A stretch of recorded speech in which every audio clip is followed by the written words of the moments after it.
Bienvenue dans le débat sur France 24. Qui a tué Thomas Sankara? Le procès s'est ouvert à Ouagadougou, au Burkina Faso, 34 ans après l'assassinat du père de la Révolution. 14 personnes, dont l'ancien président Blaise Compaoré, doivent être jugées pour attentat à la sûreté de l'État, complicité d'assassinat et complicité de recel de cadavres. Le procès a débuté en présence de 12 des accusés, mais sans Blaise Compaoré, qui a pris le pouvoir après l'assassinat de Sankara dans un coup d'État. Thomas Sankara a été tué avec 12 de ses compagnons par un commando lors d'une réunion au siège du Conseil national de la Révolution à Ouagadougou. C'était le 15 octobre 1987. Il avait 37 ans. Alors en quoi ce procès est-il historique pour le Burkina Faso, mais aussi pour toute l'Afrique? Que représente Thomas Sankara? Que reste-t-il de ce héros révolutionnaire dans le continent? On en parle avec mes invités. J'ai le plaisir d'avoir à mes côtés Maître Pierre-Olivier Sur. Bonsoir. Bonsoir. Avocat de Blaise Compaoré. Bienvenue dans le débat. Avec nous également Alain Foka, journaliste à RFI. Bonsoir Alain et bienvenue également. Antoine Glaser est avec nous. Bonsoir Antoine Glaser, journaliste, écrivain, spécialiste de l'Afrique, auteur de Le piège africain de Macron. Bienvenue également à vous Antoine Glaser. Nous avons normalement maître Benewende Stanislas Sankara, l'avocat justement de la famille Sankara, donc qui va nous rejoindre dans une petite minute, on espère, en direct de Ouagadougou. Alain Foka, je voudrais qu'on plante un peu le décor. Le procès, donc il faut le rappeler, a été renvoyé au 25 octobre, mais le coup d'envoi, c'était tout de même aujourd'hui. En quoi est-il historique pour toute l'Afrique? Il est historique pour plusieurs raisons. La première raison, c'est que l'on le veuille ou non, Thomas Sankara reste une icône pour le continent. Parce que c'est celui qui a osé à un moment donné dire non au système qui était établi.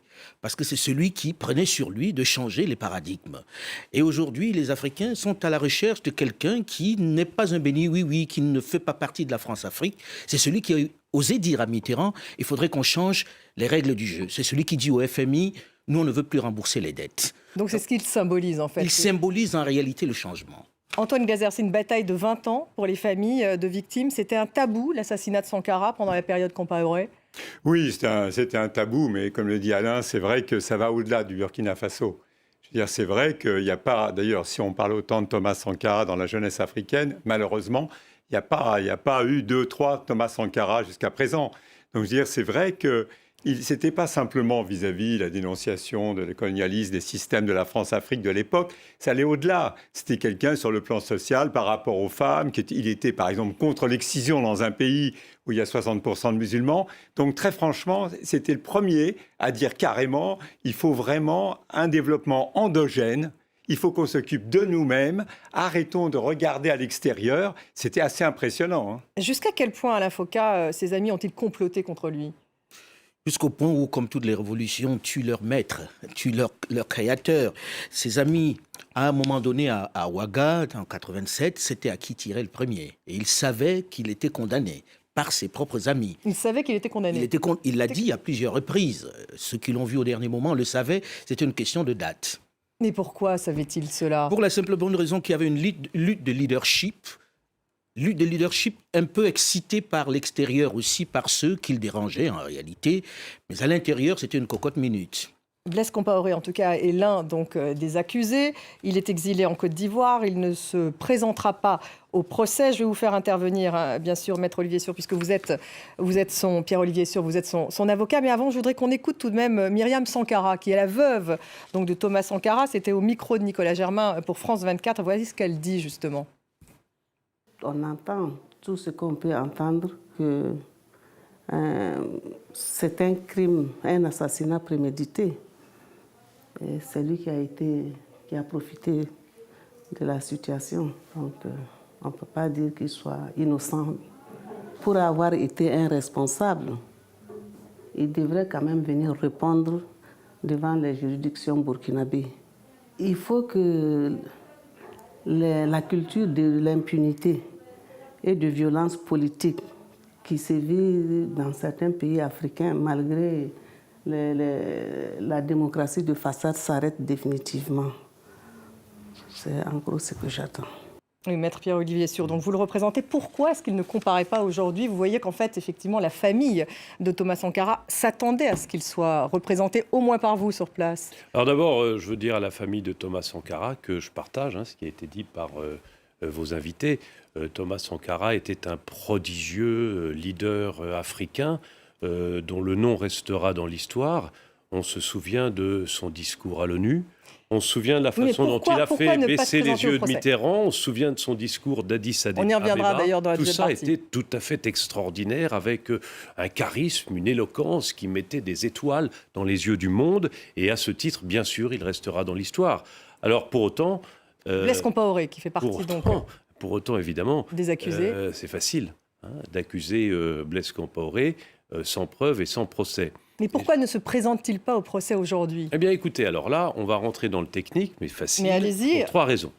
La première raison, c'est que le procès n'est pas contradictoire. C'est-à-dire que je n'ai pas, moi, son avocat, et ses avocats burkinabés, en particulier mon ami Abdoul Ouedraogo, on n'a pas reçu la copie du dossier. Non seulement nous, mais donc lui... ça, c'est une procédure, procédure. Oui, c'est une question de procédure, c'est pas rien. Vous me voyez arriver au procès aujourd'hui sans avoir lu le dossier?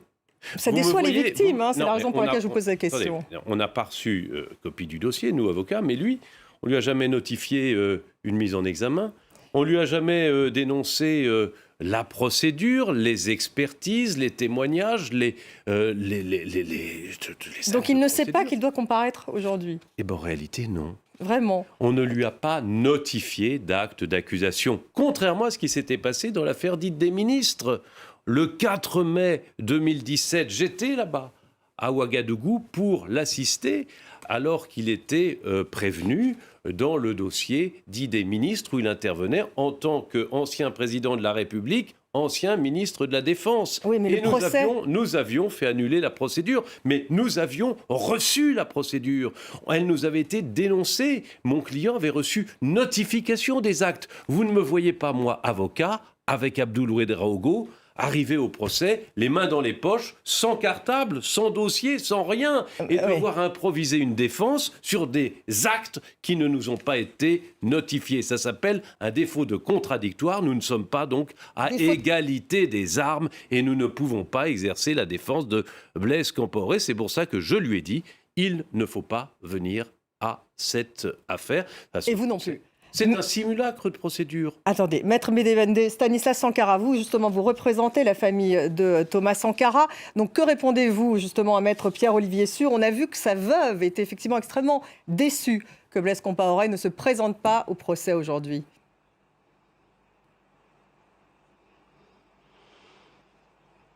D'abord, je suis avec beaucoup d'intérêt mon confrère et ancien bâtonnier du barreau de Paris. Et je suis vraiment choqué et très outré par ses propos. Et j'ai lu sa déclaration au nom donc de son client, M. Blaise Compaoré. Il oublie de dire également qu'il a conseillé de changer de nationalité. Parce que M. Blaise Compaoré, désormais, porte la nationalité ivoirienne, réside en Côte d'Ivoire, et la Côte d'Ivoire n'extrade pas ses nationaux. Maître Olivier Sûr le sait également, et c'est pour ça d'ailleurs, il a conseillé Blaise Compaoré de ne plus être burkinabé. Oui, mais il parle d'une erreur de procédure, il parle d'un manque de procédure. L'impunité n'a pas de frontières. Les notifications de procédure non plus. Juste terminer. Ça, déjà... J'ai l'impression qu'on a un petit problème de liaison avec vous. On vous a perdu pendant... Je suis absolument désolée. Alain Foka, les notifications de procédure n'ont pas de frontières non plus. N'ont pas de frontières. Vous l'avez dit. De parquet à parquet, et il aurait pu recevoir la procédure en Côte d'Ivoire, de même que nous avions reçu la procédure en 2017 dans le dossier dit des Donc ministres. la Côte d'Ivoire, vous pensez, n'est pas véritablement l'argument. Alain Foka, une réaction peut-être justement sur le fait que Blaise Compaoré ne comparaisse pas aujourd'hui. On savait qu'il ne comparaîtrait pas. Mais est-ce que le fait qu'il ne comparaisse pas empêche que l'on aille au bout du procès? C'est une question. Pour moi, je pense que non. Parce qu'en réalité, on connaît les faits. On sait ce qui s'est passé sur ce jour-là, au moins. Et il y a un survivant. Qu'est-ce qui s'est passé? Alors justement, racontez-nous en 2 mots ce qui Très s'est passé. rapidement, et je pense que on a fait une reconstitution dans un coffret Thomas Sankara que j'ai réalisé il y a quelques années. le 15 octobre, il y a un commando qui arrive dans le palais où ils sont en réunion avec 13 de ses collaborateurs. Ce commando les fait sortir et abattre quasiment tout le monde. Le seul survivant, Alouna Traoré, qui est encore là et qui témoignera, qui témoigne, dit moi j'ai envie de faire pipi avant que vous me tuiez. Et curieusement, le commando lui permet d'aller faire pipi pour venir mourir ensuite. Sauf que quand il revient, on lui dit rentrer dans la pièce. Et il est le seul survivant qui peut raconter minute par minute ce qui s'est passé ce jour-là. Ça, c'est une première chose. Ensuite, il y a des survivants qui sont là. Parmi ceux qui ont commandité, ils sont là. Il y a des survivants, ils peuvent parler. Il n'y a pas besoin forcément, pour que le procès avance, que Blaise Compaoré soit sur place. Ce serait l'idéal qu'il soit là. Donc, qui est le commanditaire, quand vous dites les commanditaires qui sont encore vivants? Je commence à le dire d'ici... Antoine Glaser. Chacun de nous le sait. Donc, Blaise Compaoré? Non, mais je veux dire... Qu'est-ce qui vous permet de le dire? Moi, je vais pas rentrer dans les arguties judiciaires, etc., au niveau avocat. Simplement... Moi, je suis la politique. Il se trouve que, malheureusement, je suis un ancien. J'étais là le 17 novembre 1986, en tant que journaliste, au moment du voyage de François Mitterrand. Et très franchement, c'est vrai que c'était déjà très tendu à l'époque. Hein. J'ai jamais vu Mitterrand se faire bousculer comme ça. Thomas Sankara lui dit « Ouais, c'est scandaleux de recevoir des tueurs comme le ministre Peter Botta, etc. » Et Mitterrand, qui a tué avec son petit ton, lui met la main sur l'épaule. Il y avait Thomas Sankara qui était en uniforme bleu nuit magnifique et lui dit « Ah, il va très loin, il est dérangeant, il nous titille. Il nous titille, il est Donc ça, c'est sur les relations avec la France. Il ajoute... Il gêne. Il ajoute « Il va un peu trop loin. Il va un peu trop loin. » Ceci dit, voilà, ça ne veut pas dire que Mitterrand ait donné l'ordre de l'exécuter, mais simplement quand on dit à qui profite le crime, je veux dire, moi je ne dis pas que c'est Blaise Compaoré qui a donné l'ordre de le tuer, mais c'est Blaise Compaoré qui est arrivé au pouvoir, c'est Blaise Compaoré qui a été l'homme de la France dans toute la région pendant finalement jusqu'en octobre 2014, et c'est quand même Blaise Compaoré qui a été aussi dans les relations avec la Côte d'Ivoire. Thomas Sankara, il gênait un système. C'était le système de l'époque intégré de la France-Afrique. Donc voilà, pour moi, l'histoire est là. Après, c'est les arguties juridiques. Mais c'est en cela que c'est important que l'on ne fasse pas seulement le procès d'une personne. C'est le procès d'un système qui est arrivé à la mort d'une icône. Donc il y a Blaise Compaoré, mais il y a peut-être des complicités françaises, peut-être des complicités ivoiriennes également. Absolument. Il y a beaucoup de complicités, il va falloir les établir. Moi, ce que je redoute, c'est juste qu'on ait un coupable, point. Sans que cela ne résolve quoi que ce soit. Il faudrait qu'on ait fait le tour de ceux qui ont profité de ce crime et qui, à quel moment, a donné l'ordre de tuer. Surtout que sur place, il y avait à la fois les Sierra-Léonais, les Libériens, parce qu'on est dans une période où c'était... Il y avait le soutien à Charles Taylor de la France et de la Côte d'Ivoire. Les Libériens de Charles Taylor... Ça fait beaucoup de pays. Ça fait beaucoup. Attendez, maître Pierre-Olivier, on a retrouvé maître Wende Stanislas Sankara en direct de Ouagadougou. Est-ce que vous m'entendez, maître? Vous m'entendez? Moi, je vous entends parfaitement. Allez-y, justement. Qu'est-ce que vous attendez, vous, de ce procès? Que les commanditaires, l'ensemble des commanditaires soient justement définis, parce que manifestement, il y a peut-être Blaise Compaoré, il y a peut-être aussi la France, il y a peut-être aussi la Côte d'Ivoire. C'est ce qu'on se dit sur ce plateau.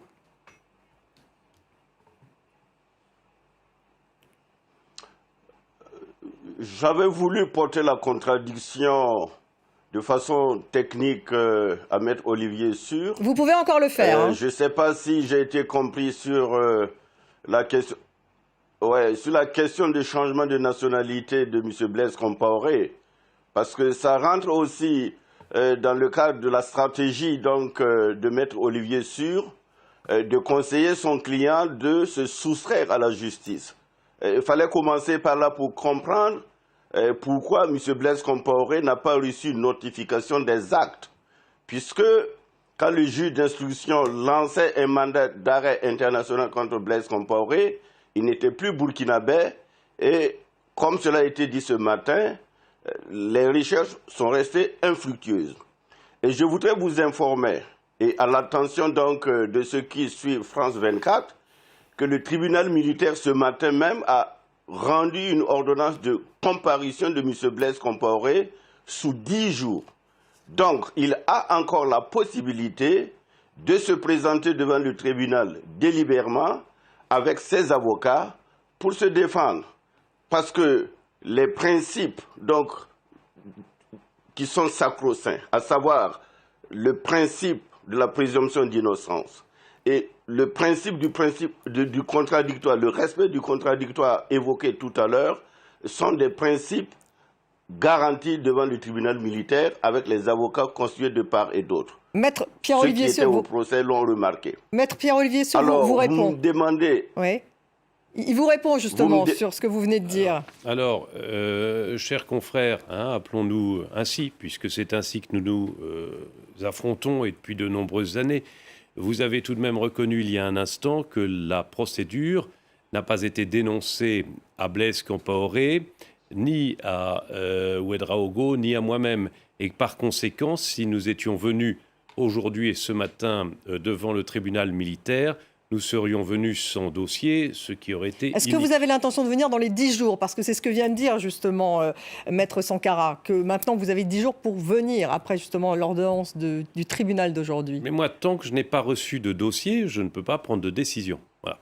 Alors, je veux quand même maintenant qu'on parle. Ça serait une possibilité ou pas? Tant que je n'ai pas reçu notification du dossier, de la procédure, c'est-à-dire qu'il faudrait que le procès revienne à l'instruction pour qu'on nous mette en examen, pour qu'on nous notifie des charges, pour qu'on nous dénonce une procédure, des expertises, des interrogatoires, des confrontations, etc. Et alors, si l'instruction était faite à armes égales, bien sûr qu'on se présenterait, mais pour ça, il faut reprendre la procédure à l'instruction. Mais ce que je veux dire surtout, c'est qu'on a beaucoup parlé de Blaise Compaoré, et puis hélas, des victimes, et à nouveau, je salue la mémoire du capitaine Sankara, qui était un homme extraordinaire. Je voudrais qu'on parle des magistrats. Nous devrions nous retrouver aujourd'hui devant un tribunal militaire. Tribunal militaire, c'est une juridiction d'exception. Une juridiction d'exception qui est présidée par un juge professionnel, lequel va procéder à un tirage au sort pour obtenir autour de lui les jurés qui vont composer la cour. Figurez-vous que ce matin, il s'est passé quelque chose d'extraordinaire. Vous avez 30 secondes là avant la pause. Eh bien, j'y vais. On a tiré au sort des colonels, ils ont refusé. On a tiré au sort des lieutenants-colonels, ils ont refusé. On a tiré au sort des commandants, ils ont refusé. Et là, le président s'est énervé, il leur a dit « Mais vous êtes des militaires, n'êtes-vous pas tous des collaborateurs ?»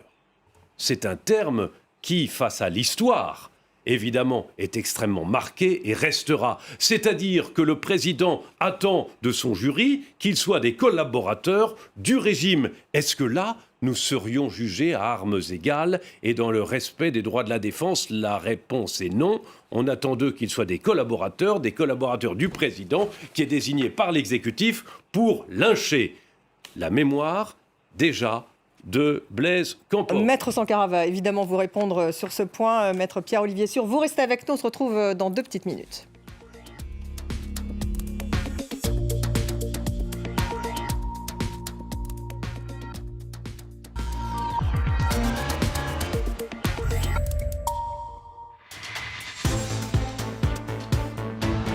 Suite du débat sur France 24 consacré au procès de Thomas Sankara. Le procès s'est ouvert à Ouagadougou, au Burkina Faso, 34 ans après l'assassinat du père de la Révolution. 14 personnes, dont l'ancien président Blaise Compaoré, doivent être jugées pour attentat à la sûreté de l'État, complicité d'assassinat et complicité de recel de cadavres. Alors en quoi ce procès est-il historique? On l'a beaucoup abordé dans cette première partie. Que représente Thomas Sankara? Et bien sûr, que reste-t-il de ce héros révolutionnaire dans le continent? Je suis toujours en présence de Maître Pierre-Olivier Sur, l'avocat de Blaise Compaoré, d'Antoine Glaser, journaliste écrivain spécialiste de l'Afrique, d'Alain Foka, journaliste à RFI, et de Maître Bédéwende Stanislas Sankara, en direct avec nous donc à Ouagadougou, avocat de la famille Sankara. Maître Sankara, j'aimerais que vous réagissiez justement à ce qu'a dit Maître Pierre-Olivier Sur, justement sur ce procès donc militaire. Quelque part, ils en contestent la légitimité, mais également sur cette sémantique sur laquelle il est revenu dans la première partie de l'émission, où ils vont parler de collabo.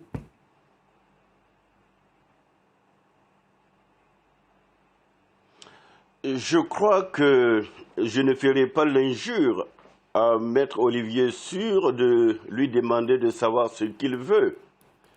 Si le tribunal militaire de Ouagadougou est une juridiction d'exception, pourquoi se constitue-t-il devant une telle juridiction? Pourquoi est-il venu à Ouagadougou se constituer devant la haute cour de justice pour défendre M. Blaise Compaoré? Je crois qu'on peut être plus sérieux que cela parce que l'argument selon lequel il n'aurait pas pu se présenter parce qu'il n'y a pas eu de notification ne peut prospérer. M. Blaise Compaoré n'est pas le seul accusé. Sur les 14, il y a 12 qui ont comparu. Et ces 12 ont des avocats qui ont reçu notification. C'est la défense qui a été d'ailleurs la première à demander le renvoi du dossier pour une mise en état. Donc, moi je crois, comme quelqu'un l'a dit, on ne va pas s'empêtrer dans des arguties inutiles d'un dilatoire qui perdure depuis d'ailleurs 34 ans. Et on sait comment cela a été mené par justement un certain nombre d'avocats qui en réalité avaient conseillé M. Blaise Compaoré de faire un déni de justice. Donc, de ce point de vue, je pense qu'une instruction qui a duré pendant 5 ans, une instruction qui a duré pendant 5 ans, si les avocats de M. Blaise Compaoré voulaient objectivement toute notification, je pense qu'ils auraient pu l'obtenir. Parce que, en droit pénal, on assiste son client, on ne le représente pas. Alors, il ne peut pas se présenter devant le tribunal parce qu'il n'a pas de client à la barre. Je crois que c'est évident. Cher confrère, mon cher Allez-y, confrère, Maître Pierre-Olivier deux Sur. choses très brèves. La première, vous ne répondez pas sur cette injonction du président ce matin qui a dit à ses assesseurs « vous devez être des collabos », ce qui me choque énormément. Et la deuxième chose, c'est que quand, dans un autre dossier, le dossier de son frère, de François Compaoré, nous allons voir le juge d'instruction refuse de nous donner le dossier. Laissez-le terminer. L'expression n'est pas du président du tribunal. Laissez-le terminer parce que sinon on ne s'entend plus. Allez-y vite. Non, je suis au regret. Je suis au regret de dire que l'expression n'est pas du président du tribunal, mais du colonel-major Somda qui a estimé qu'il a été un collaborateur direct de beaucoup d'accusés. C'est pas ce que je vois dans la dépêche de presse. C'est l'armée, n'êtes-vous pas tous des collaborateurs? C'est agacé le président de la Chambre. Mais passons à autre chose. Mais moi, ce que j'attends. Moi, j'étais au procès, j'étais physiquement présent. J'étais physiquement présent. Vous n'y étiez pas là. Donc vous êtes en train d'extrapoler M. Olivier Sur. Je lis une Maître Olivier Sur, il vous presse. accuse un peu de faire du deux poids deux mesures, là. Bon, moi je sais pas. Moi j'ai confiance en la justice internationale, celle qui, lorsque je l'ai saisie au mois de juillet concernant François Compaoré, s'est opposée à son extradition et à la demande. Allons-y. Mais non, mais laissez-moi terminer. Laissez-le terminer, vous réagissez ensuite, Maître Sankara. À la demande d'extradition du Burkina et s'était opposé à la France qui voulait effectivement l'extrader en indiquant qu'en l'état, le Burkina n'était pas en mesure de lui offrir les droits de la défense et les conditions d'un procès équitable. Eh bien, si ce n'est pas le cas pour François, ce n'est pas non plus le cas pour Blaise. Et la preuve, c'est que le président du tribunal, d'après ce que disent les médias aujourd'hui, ont demandé à leur juge d'être des collaborateurs. Vous revenez sur cette sémantique. Maître Sankara, juste un mot et après on termine justement sur cette sémantique. J'aimerais qu'on avance un petit peu dans le débat.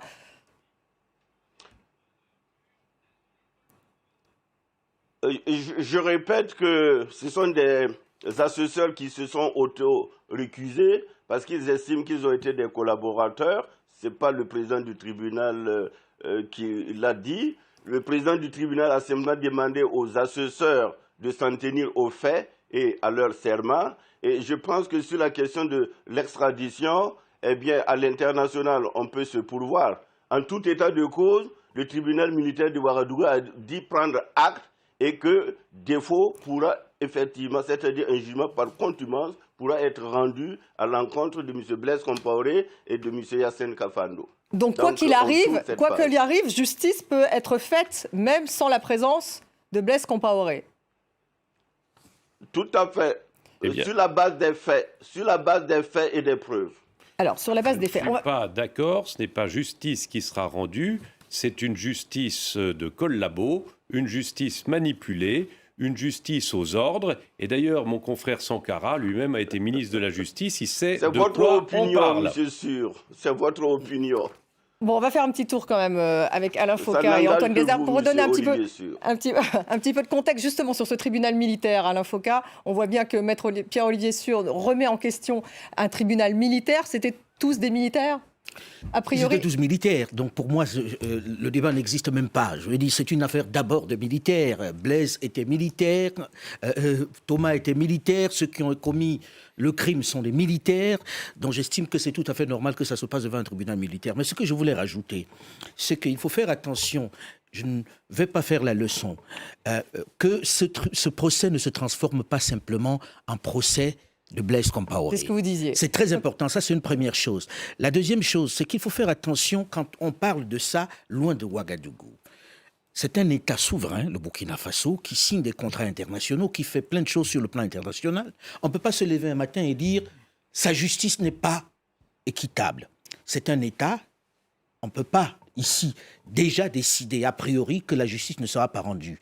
Même si Blaise Compaoré n'est pas dans ce tribunal, on a jugé des gens qui étaient même déjà disparus, on a rendu justice par exemple dans des terrains où les personnes concernées étaient déjà mortes, ça s'appelle de la justice. Ce dont les jeunes ont besoin aujourd'hui, c'est qu'enfin, sur ce procès qui concerne l'une des principales icônes du continent, il y ait enfin justice, que le procès existe, que cela ne ressemble pas à une impunité où ce qu'ils considèrent comme la France-Afrique a tué la principale icône et il ne se passe rien derrière. Ils ont besoin qu'enfin on en finisse avec ça, parce qu'il s'agit de l'une des plus grandes figures du continent. C'est de ça qu'il est question.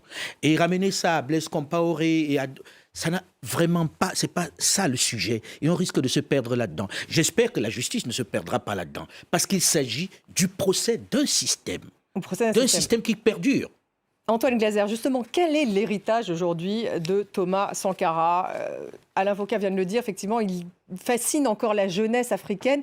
Qu'est-ce qu'il a de si fascinant ? Et est-ce qu'aujourd'hui, on peut dire, on fait le procès d'un système, est-ce qu'aujourd'hui, on peut dire que ses idéaux, on va l'écouter d'ailleurs, parce qu'on a retrouvé quelques images d'archives, son discours, qui était un discours féministe, un discours pour que les Africains, en fait, se prennent en main. On va l'écouter. Ce qui veut dire que nous devons donner à chaque femme un emploi. Nous devons donner à chaque femme le moyen de gagner honnêtement et dignement sa vie. Puis il avait mis en place une journée marché, c'est-à-dire qu'il demandait aux Burkinabés hommes d'aller faire le marché une fois par semaine pour justement montrer que les femmes avaient leur importance. C'était un féministe avant l'heure, Antoine Glaser. Même en arrivant, je me souviens en novembre de 86, en arrivant à l'aéroport, vous aviez un grand panneau, vous voyez la tête de Mitterrand, halte à l'impérialisme sur le truc, et c'était des motardes, des femmes motardes qui accompagnaient les véhicules. Et lui, il était dans une Renault 5, etc. Donc c'est vrai que ça tranchait. Alors, bien sûr, on va dire, oui, ce sont des symboles, mais ce n'était pas simplement du symbole. C'est le premier chef d'État que je vois qui disait, mais arrêtons d'acheter nos costards, j'allais dire un mot comme Smalto ou autre, mais arrêtons d'acheter nos costards chez les grands faiseurs à Paris. Utilisons notre coton, on est un pays du coton, faisons nos gilets. Donc il y avait quand même tout un truc. Et c'est vrai qu'il tranchait dans une période qui était quand même un système intégré de la guerre froide encore. Et donc, je veux dire, c'est vrai que il gênait. Et il gênait parce que, comme dit Alain, c'est pas simplement Blaise. Blaise, il était déjà dans le système. Blaise Compaoré, il a servi. Alors Blaise Compaoré, on rappelle quand même aux téléspectateurs qui ne connaissent pas bien l'histoire de l'Afrique, Blaise Compaoré, c'était son compagnon de route. Hein, j'ai bien compris, ils étaient très proches, son frère d'armes. Ils ont fait la révolution ensemble. Et Blaise Compaoré, il ne faut pas oublier, quand finalement la jeunesse africaine l'a fait tomber en octobre 2014, qui est-ce qu'il a exfiltré dans le sud du Burkina Faso, en Côte d'Ivoire? C'est la France. Pourquoi ? Pour service rendu, parce qu'il a toujours aidé la France dans toute la région. Et c'est vrai qu'il a servi aussi, on le voit, d'ailleurs c'est intéressant, parce qu'on le voit à la réconciliation entre Alassane Ouattara et Laurent Gbagbo, mais pendant très longtemps, c'est lui qui a abrité la rébellion ivoirienne. Donc c'est bien sûr qu'il est en Côte d'Ivoire, parce que c'est tout ça, c'est pour service rendu. C'est pour ça que ça va au-delà même de la personnalité de Blaise Compaoré. Et pour la jeunesse africaine, c'est important de leur rappeler leur histoire. Et c'est pas l'histoire d'un homme, c'est vraiment l'histoire de tout un système. Pourquoi croyez-vous que la France avait besoin du Burkina Faso pour soutenir Charles Taylor au Libéria? Parce que président Houphouët-Boigny, il était fou furieux qu'on ait tué un de ses amis au Libéria. Donc il a soutenu Charles Taylor. C'était vraiment un soutien. Et c'est vrai que lui, ce type, il arrivait, il descendait d'avion avec son flingue et tout, il choquait. Et c'est vrai que... On fait comparaison avec Che Guevara. En réalité, quand vous prenez l'exemple de Che Guevara, Che Guevara, c'est le Che Guevara africain. Quand vous regardez ce qu'a fait Thomas, du point de vue de l'esprit des Burkinabés, ne serait-ce que le changement, non. Le pays des hommes intègres, c'est l'un des pays les moins corrompus. Burkina Faso, donc, qui a remplacé le nom de Haute-Volta. Haute-Volta, qui devient Burkina Faso. Donc, en réalité, la symbolique, elle est très, très forte.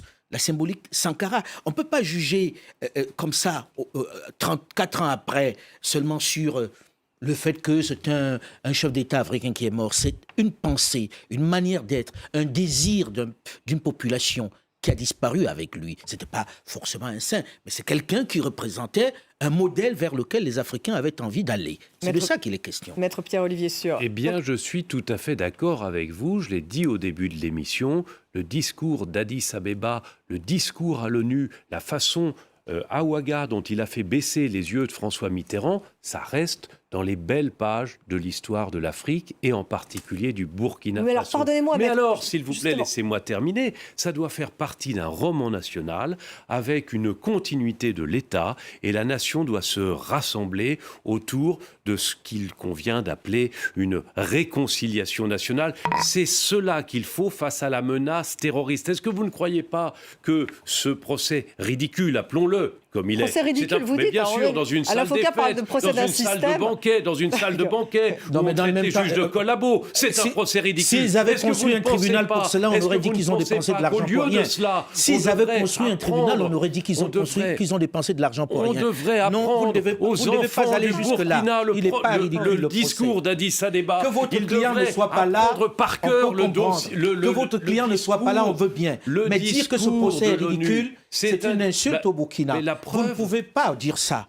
Mais- Le Burkina a le droit de juger ceux qui ont C'est pas tué moi qui son le dis. président. C'est pas moi, Mais c'est la Cour là, vous entrez européenne de dans ce Strasbourg procès qui l'a dit en ridicule. Comment juillet vous pouvez parler dernier. de procès Le Burkina ridicule aujourd'hui est incapable de juger. Il est incapable de juger aussi à cause de la situation Avec- du terrorisme. Il faut qu'il se rassemble Est-ce dans que c'est une pas un peu unité facile ce que vous nationale. dites, maître? Mais bien sûr. Le Burkina ne peut pas Mais juger. d'ailleurs, Vous regardez croyez que ce le qui s'est Burkina ne passé ce fonctionne matin. pas? Et le Alors, on va procès faire- a été on va faire- renvoyé Croyez que le pendant Burkina 15 ne fonctionne jours. pas pendant ce Pourquoi temps-là? Pour que les avocats puissent Allez, consulter le allez, dossier, ce qui prouve qu'ils n'ont pas le dossier. Aujourd'hui encore, ils n'ont pas le Mais- dossier. Mais est-ce J'entends que que vous ne Maître pouvez pas ce que Sankara vous dites voudrait quand même réagir fort? également. Pardonnez-moi. Maître Sankara, justement, c'est un procès ridicule, dit Maître Pierre-Olivier Sueur. Est-ce que c'est un procès contre le système?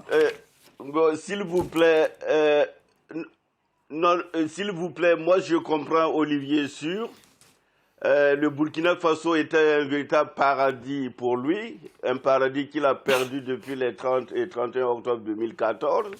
Donc, je comprends parfaitement sa réaction, c'est humain. Par contre, le Burkina Faso du président Thomas Sankara, le pays des hommes intègres, après l'insurrection a renoué avec l'état de droit. Vous voyez comment les élections se mènent ici. Et nous sommes sur le chemin de la réconciliation. Ce n'est pas Olivier Sueur qui va nous dicter cela. Mais plus que cela, nous sommes engagés dans une démocratie pluraliste, inclusive, avec une séparation stricte des pouvoirs. Vous savez que, par exemple, le pouvoir judiciaire, Blaise Compaoré était le président du Conseil supérieur de la magistrature. Aujourd'hui, ce n'est plus le cas. Ce sont les magistrats eux-mêmes qui gèrent le pouvoir judiciaire. Il n'y a pas une intrusion de l'exécutif dans le judiciaire comme du temps de Blaise Compaoré, où il y avait des magistrats de service et des avocats serviles qu'on en a vu en Afrique, justement, qui ont malheureusement été aussi à la source des malheurs de nos peuples pour l'appât du gain. Donc, évitons cela. Je voudrais répondre sur le L'Afrique, paradis. avec sa jeunesse, sa jeunesse qui se réclame héritière des luttes du président Thomas Sankara, cette jeunesse-là, qu'on voit aujourd'hui se battre pour réclamer les idéaux du président Thomas Sankara, eh bien, cette jeunesse veut comprendre, elle veut savoir, elle veut la justice pour, de façon pédagogique, dire que plus jamais cela en Afrique. On a tué beaucoup de chefs d'État africains.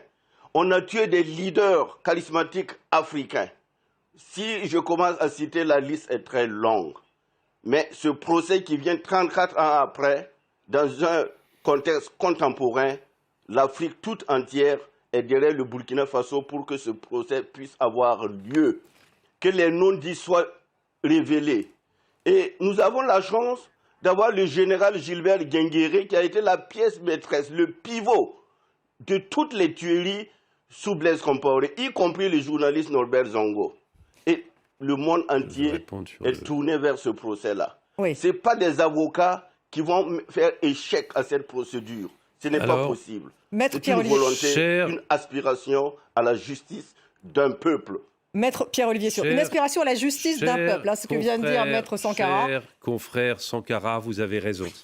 C'était un paradis, mais pas pour moi, pour l'ensemble de la population du Burkina Faso qui, du temps des Compaoré, n'était pas en proie au risque de terrorisme et il n'y avait pas à l'époque 100 Burkinabés par jour qui mouraient sous le feu des Laissez les Burkinabés apprécier. Vous cherchez vos honoraires, mon cher confrère. Oui. Et vous, cher ministre de la Justice, est-ce que vous êtes le mieux appelé à parler de l'indépendance de la justice? Moi, ce que je dis, c'est que le paradis, c'était du temps de Compaoré. Aujourd'hui, c'est la fragmentation du terrorisme dans votre pays. Vous vous trompez. Alors, vous trompez. Je ne suis pas ministre de la Justice.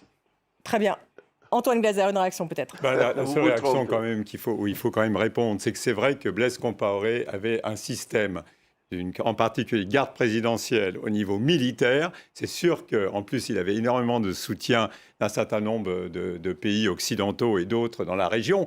Donc c'était vraiment, quand il est parti, c'est vrai que le fait de cette révolution qu'il y a eu et le fait que ce ballet citoyen, ce soulèvement populaire en octobre 2014, c'est sûr que l'armée a été complètement démantelée. Et du coup, la faiblesse de l'armée actuellement burkinabé vis-à-vis des djihadistes, c'est aussi ça. C'est l'héritage aussi de Blaise Compaoré. On est d'accord. Là, il faut pas non plus... C'est parce que c'est un ensemble, à tel point que le président Roch Kaboré, à un moment donné... Le président actuel, Roch Kaboré, dans un entretien, même avec Emmanuel Macron, ça m'a surpris, il a dit oui, mais parce que finalement, le président, il a peur de l'armée, il a peur d'un coup d'État. Et donc, il ne soutient pas suffisamment son armée. C'est pour vous dire que l'importance des problèmes de l'armée au Burkina Faso. Il reste une minute. Alain Foucault. Attendez, il nous reste une minute, pardon. Il ne faut pas que nous nous perdions. On parle du procès des assassins de Thomas Sankara. On ne va pas faire le procès que de Blaise ou de son régime qui a eu des qualités, qui a eu des défauts aussi. Mais il s'agit de rendre justice à un homme pour que les Africains sachent qu'enfin on a rendu justice à l'une de leurs icônes, puisqu'ils pensent à Lumumba quand on parle de Thomas Sankara. Ils pensent à Oumiobe, ils pensent à beaucoup d'autres. Il faut que la justice soit rendue. Et elle peut être rendue en l'état actuel sans la présence de Blaise, parce que certains acteurs sont encore là, les assassins, et il y a un témoin. Donc, sortons de cette bataille de guerre dans le Sahel, parce que la guerre dans le Sahel n'est pas le fait ni de Blaise, ni de Roch Kaboré, le président actuel. C'est un climat qui a été créé par nous-mêmes ici en France, à travers le renversement en Libye de Muammar Kadhafi. Voilà, c'est un autre débat. Le débat est terminé. Pardonnez-moi. Merci beaucoup d'y avoir participé, Maître Pierre-Olivier Sur. Merci Antoine Glaser. Merci Alain Foucault. Merci à vous, Maître Benewende Stanislas Sankara. Vous étiez avec nous à Ouagadougou. Et merci à vous tous de nous avoir suivis. Restez avec nous sur France 24.